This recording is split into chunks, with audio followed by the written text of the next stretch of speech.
بسم اللہ الرحمن الرحیم اللہم صلی علی محمد وعلی آل Muhammad. Welcome to the show. My name is Faiq Izhar Hussain Siddiqui. صاحبوں، کبھی آپ نے پاکستان میں کسی جرنیل کو سزا ملتے دیکھا ہے؟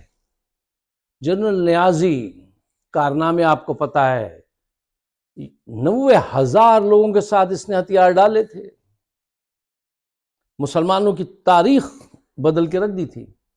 کبھی بلایا کسی عدالت نے، پوچھا کو سزا دی؟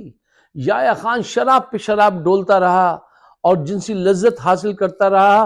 وہ جنگ کے دوران میں وہ جس محاذ پہ تھا، وہ ہیلی کاپٹر پہ چڑھ کے وہ جنرل رانی کے پاس آ جاتا تھا اور کہتا تھا میں تھک گیا ہوں یہ توپوں کی آوازیں سنتے سنتے. ہنسی آنے لگتی ہے. یہ ہمارا جنرل تھا، اس کو عزت کے ساتھ پرچم میں لپیٹ کے دفن کیا گیا.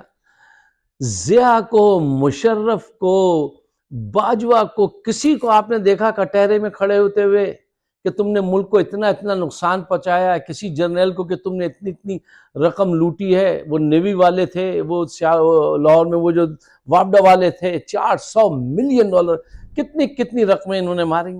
کبھی دیکھا؟ ہم نے نہیں دیکھا.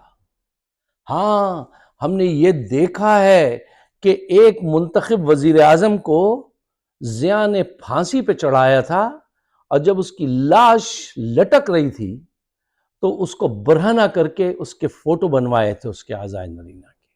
یہ ہم نے دیکھا تھا، اور اب دوبارہ کوشش کی جا رہی ہے. اچھا صاحبوں، اس سے پہلے کہ میں خبر کی طرف آؤں، میں آپ سے ایک بات کہنا چاہتا ہوں. دیکھیے، حق کا جاننا ایک چیز ہے، اور حق کو آگے پہنچانا اس سے بھی زیادہ اہم ڈیوٹی ہے. اگر میری بات آپ کی سمجھ میں آئے تو یہ ویڈیو ضرور شیئر کیجئے گا. میں تو کوشش کرتا ہوں کہ تمام لوگوں، جو بھی پاکستان کے حق میں بات کر رہا ہو، اس کی ویڈیو میں ہوں یا کوئی بھی ہو، شیئر ضرور کیجئے، تاکہ یہ کمیونیکیشن کا دور ہے. اصل جنگ جو ہے نا، وہ کمیونیکیشن کی ہے. اچھا، اب آئیے اس خبر کی طرف جو آج ہر طرف پھیلی ہوئی ہے. وہ یہ ہے کہ چیف جسٹس فائز عیسیٰ صاحب نے فیض آباد دھرنے کا کیس جو ہے اس کو اوپن کر دیا ہے. اب اس میں 2 لوگ ہیں جن پہ جو بڑے مجرم ہیں، جنرل باجوہ اور جنرل فیض. کیا یہ لوگ سزا پائیں گے؟ پہلے تو ذرا جلدی سے تھوڑا سا سناپسس کہ وہ کیا تھا.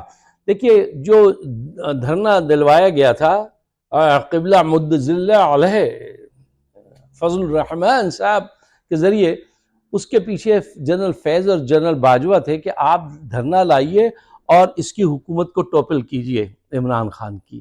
یعنی یہ کب سے عمران خان کے پیچھے پڑے ہوئے تھے، اور اس دھرنے میں باقاعدہ انہوں نے پیسے تک بانٹے ان لوگوں کو. میں نے خود وہ ویڈیو دیکھی ہے، آپ بھی جا کے دیکھ سکتے ہیں، اگر تلاش کریں گے تو مل جائے گی، جس پر فائز عیسیٰ صاحب نے یہ کہا تھا، یہ لکھ کے دیا تھا کہ دیکھیے یہ کچھ ایجنسیز جو ہیں یہ اپنے اس سے دائرے سے بہت باہر جا کے کام کر رہی ہیں، اور یہ سیاست میں حصہ لے رہی ہیں، جو ایک غلط بات ہے اور یہ نہیں کرنا چاہیے. اور یہ لوگ جو ہیں یہ ملک بنانے والے نہیں، ملک توڑنے والے لوگ ہیں. ان کی ان حرکتوں کی وجہ سے ملک ٹوٹا ہے. انہوں نے یہ بات صحیح کہی تھی. پاکستان بنا تو فوج نہیں تھی، فوج کا کوئی کردار نہیں تھا. پاکستان کو توڑنے میں فوج کا بڑا کردار ہے. فوج نہیں کہنا چاہیے، چند جرنیلوں کا بڑا کردار ہے. اچھا، اب سوال یہ پیدا ہوتا ہے کہ یہ جو مقدمہ چلے گا، اس پہ اگر اللہ کرے فائز عیسیٰ صاحب ایسا ورڈکٹ پاس کریں، ایسی سزا دیں کہ یہ جو 2 جرنیل ہیں ان کو بالکل جو سزا بنتی ہے کھل کر دیں، ان کو ہینگ دم ہائی، یقین کیجئے پاکستان کے دن سنور جائیں گے. یہ اس وقت فائز عیسیٰ کے ہاتھ میں ہے. تم لگاؤ اپنی جان کو اسٹیک پر. ان عمروں کو تو پہنچ گئے، اب کیا مرنا ہی ہے نا. بچہ مرا بچ گیا تو جوان مرا، پھر بچ گیا تو بوڑھا مرا، تو اس ایج پہ تو ہو. لیکن کام ایسا کر جاؤ، اگر ان 2 کو تم سزا دے دو، فائز عیسیٰ صاحب آپ کو سلوٹ، لیکن میں آپ کو سخت ناپسند کرتا ہوں. میں صاحب انصاف کو ناپسند کرتا ہوں، لیکن اگر یہ کام کر جائیں تو میں ان کو سلوٹ کروں گا. میں ان کو اس لیے ناپسند کرتا ہوں کہ یہ بہت تکبر والے آدمی ہیں، غرور میں رہتے ہیں. غرور میں کوئی بھی آدمی ملے اور کسی غریب کو، کسی کمزور کی تذلیل کرے تو میں اس کے خلاف ہو جاتا ہوں. میں اس آدمی کو قطعی، میرے یہاں وہ اس کا کوئی نمبر نہیں ہوتا، وہ میری بک سے ہٹ پھینک دیتا ہوں میں. یہ تکبر بہت کرتے ہیں، اکھڑ مزاج ہیں، چلو ہوتے ہیں لوگ، مان لیا جائے. یہ باقاعدہ تکبر کرتے ہیں. ان کا لہجہ جو ہوتا ہے اس میں تکبر کیسے پہچانتے ہیں آپ؟ لفظوں سے، لہجے سے پہچان جاتے ہیں. لہجے مفہوم بدل دیتا ہے آپ کی بات کا جس انداز سے. اور ایک وہ پولیٹیشین ہے جس کا نام نثار ہے، وہ غریب لوگوں لائن میں کھڑے ہو تو وہ ہاتھ نہیں ملاتا. I hate those kind of people. غریب آدمی کھڑا ہے تو ہاتھ نہیں ملائیں گے.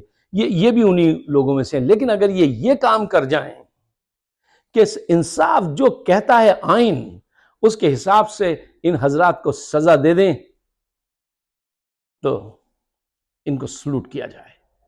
اچھا صاحب، اب آپ یہ دیکھیے کہ رانا ثناء اللہ نے یہ اقرار کیا ہے. اب اس سے زیادہ واضح اور کیا باتیں ہوں گی اور کب سمجھیں گے؟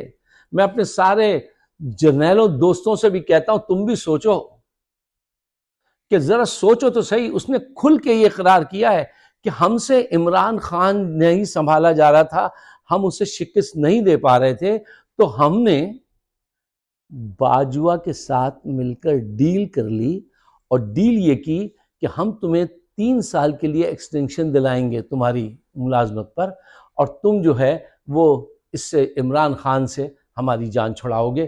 اس کے لیے پھر ایک پلان بنا، پی ڈی ایم بنائی گئی، اور اس میں ہر جگہ انہوں نے اپنی کارستانی دکھائی جنرل باجوہ نے. اور رات کو 2 بجے، سب باتیں آپ کو یاد ہوں گی، اور یہ ابھی کی باتیں ہیں، کوئی 100 برس پرانی باتیں نہیں ہیں. رات کے اندھیرے میں عدالت لگوائی تھی انہوں نے، اور یہ بندیال بھی ساتھ تھے. کیا بزدل آدمی نکلا، تو کبھی بھی اچھے لفظوں میں یاد نہیں کیے جاؤ گے. ٹھیک ہے، انہوں نے اس کی حکومت ٹوپل کی. اور ایک اور بات آپ یاد کیجئے گا، عمران خان ہمیشہ یہ کہتے آئے ہیں کہ یار میں باجوہ پہ اعتماد اس لیے کرتا تھا کہ یہ بھی پاکستان کی وفاداری کا حلف اٹھایا ہے، انہوں نے بھی اتنے بڑے عہدے پہ فائز ہیں، اور میں نے بھی، تو ہم دونوں تو پاکستان کے لیے ہیں، ہم تو جو بھی وہی بات کریں گے جو پاکستان کے حق میں ہوگی، یہ کوئی بات غلط تو نہیں کرے گا. اس کو کیا پتا تھا کہ یہ منہ پہ یہ شخص یہ، اور پیٹھ پیچھے یہ آدمی یہ خنجر گھونپ رہا ہے، اور اس نے وہ کیا کیا خنجر گھونپے بعد میں ساری باتوں کا پتہ چلا. کیونکہ وہ سچا آدمی، نیک آدمی، اس نے یہ بلیو کر لیا کہ بھئی ان کی بھی ذمہ داری ہے، میری بھی پاکستان. وہ روس تیل لینے گیا، انہوں نے یہاں پر پروپیگنڈا کروا دیا امریکہ میں کہ وہ جو ہے وہ تو روس کی طرف چلا گیا ہے، اور پتہ نہیں کیا ستم ڈھا دے گا، کیا ہو جائے گا. اور جن لوگوں نے سب کام کیا مجھے ان کا بھی علم ہے. ٹھیک ہے، تو یہ کتنی غلط بات کی اس آدمی نے. اب ان کو سزا ملنی چاہیے یا نہیں ملنی چاہیے؟ یا وہ جو میرے دوست کہتے ہیں یار آپ تو فوج کے خلاف، جرنیلوں کے خلاف بات کرتے ہیں ہمیشہ، کیس ہی ان کا سامنے آتا ہے، خبر ہی یہ بنی ہے. تو اب سچائی اور حق، دیکھیں پاکستان کم فرسٹ. اگر ملک کو بچانا ہے تو صرف محبت نہیں، جنون چاہیے. آج ان کی ان حرکتوں سے کیا نقصان ہوا وہ سب آپ کے سامنے ہے کہ نہیں ہے؟ اور اب بھی خاموشی اختیار کرو گے؟ معیشت ڈوب گئی، پوری دنیا میں آپ کا امیج خراب ہو گیا، مہنگائی آسمان پہ پہنچ گئی. وہ ملک جو 6.2 کی شرح سے آگے بڑھ رہا تھا وہ 0 مائنس کی طرف چلا گیا. تم نے 12 ارب، کتنے ارب کما لیے تمہارے رشتہ داروں نے، وہ ایک الگ بات ہے، لیکن پاکستان کو بہت بڑا نقصان ہو گیا. اب اس وقت کیا ظلم و تشدد ہو رہا ہے پاکستان میں؟ اسی ذہن کے لوگ آ گئے ہیں. عاصم منیر کیا ہے؟ اسی کا کنٹینیویشن ہے، اسی سوچ کا، اسی ڈاکٹرین، اسی سوچ کے لوگ ہیں جو باجوہ تھے. اسی گروپ کے لوگوں نے ان کو پش کیا ہے. وہ تو ریٹائر ہونے والے تھے، ریٹائر ہو گئے تھے. وہ بھی ایک اللیگل کام ہے.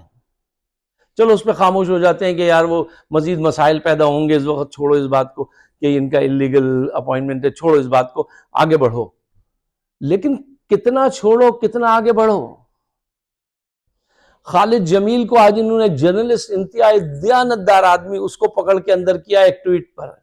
ان کے ارادے جو ہیں وہ مکمل طور پہ قابض رہنے کے ہیں. الیکشن کمیشن سے جھوٹا سا ایک اسٹیٹمنٹ دلوا دیا کہ جنوری میں الیکشن ہوں گے. ارے اگر تم الیکشن کرانے والے ہوتے تو جو آئین کہتا ہے اس کے حساب سے ڈیٹ دیتے نا. تم نے بجائے تاریخ دینے کے مہینہ دے دیا ہے. اب جب وہ مہینہ آئے گا تو پھر آگے کے 6 مہینے دے دو گے. یار you can not fool all the people all the time. وہ والی بات ہے. آپ یہ جو دھوکہ دہی کر رہے ہیں اب آج کے دور میں یہ چل نہیں رہا ہے. اور دیکھیے جس حساب سے آپ کے پڑوس میں ترقی ہو رہی ہے، انڈیا، افغانستان، بنگلہ دیش، پوری دنیا ایک بہت فاسٹ پیس میں آ چکی ہے. اس وقت ایک لیڈرشپ ایسی چاہیے ہے جو پرابلم سالور ہو، نمبر 1. نمبر 2، جو دنیا میں چینجز آ رہی ہیں ان کو قبول کرے، ان کو لیڈ کرے اور لوگوں کو سمجھائے کہ اس کو اڈاپٹ کرنا پڑے گا اور اس طرح نکلنا پڑے گا. کرسمیٹک ہو ڈیفینیٹلی. اب وہ ایک ہی شخص ہے، اس کے علاوہ آپ مجھے کوئی دوسرا آدمی بتا دیجئے پورے پاکستان میں جو اس کا آدھا بھی ہو تو میں عمران کا پیچھا چھوڑ دوں. میں تنگ آ گیا ہوں یہ پروگرام کرتے کرتے. کوئی ہے ہی نہیں دور دور تک. آپ کی ایکویشن بیلنس نہیں ہوتی عمران کے بغیر. ان کو چاہیے کہ یہ دیانتداری سے الیکشن کرائیں، فیئر الیکشن کرائیں. اور یہ جو تیاری کی جا رہی ہے نا کہ ایک طرف جھوٹ بولا جا رہا ہے الیکشن کرائے جائیں، دوسری طرف اس کی بھی تیاری ہے کہ اگر کرانے پڑ گئے تو دھاندلی کیسے کی جائے گی. اگر تم نے دھاندلی والے الیکشن کرائے تو جو پرابلم آج ہے، جو مسائل آج ہیں وہ اور زیادہ سنگین ہو جائیں گے، اور زیادہ گہرے ہو جائیں گے. معیشت بالکل ہی چاروں ٹائر پنچر ہو جائیں گے. اب کوئی ان کو سمجھائے. میں نے اپنے خیالات آپ کے سامنے رکھے ہیں. اگر آپ سمجھتے ہیں کہ یہ صحیح ہیں تو اپنی حد تک ان کو نہ رکھیے گا. پاکستان کے لیے وہ معصوم جو مصروف ہیں، غربت میں ہی مصروف ہیں یار. ان کی تو گرمی اتنی ہے، مسائل اتنے ہیں کہ وہ تو آواز ان کے سامنے اٹھا نہیں سکتے. میں اور تم تو اٹھا سکتے ہیں. تو یقیناً اس آواز کو آگے بڑھانا. ہمارا پروگرام ہوتا ہے فائق صدیقی شو آن یوٹیوب. اگر آپ سبسکرائب کریں تو بڑی اچھی بات ہے. اور مجھ سے اکثر کہا جاتا ہے بھائی یہ کیوں نہیں کہتے کہ وہ بیل آئیکن پہ ذرا پش کر دیجئے تو وہ آپ کو نوٹس اس سے ملتا ہے. آپ سب کا بہت بہت شکریہ.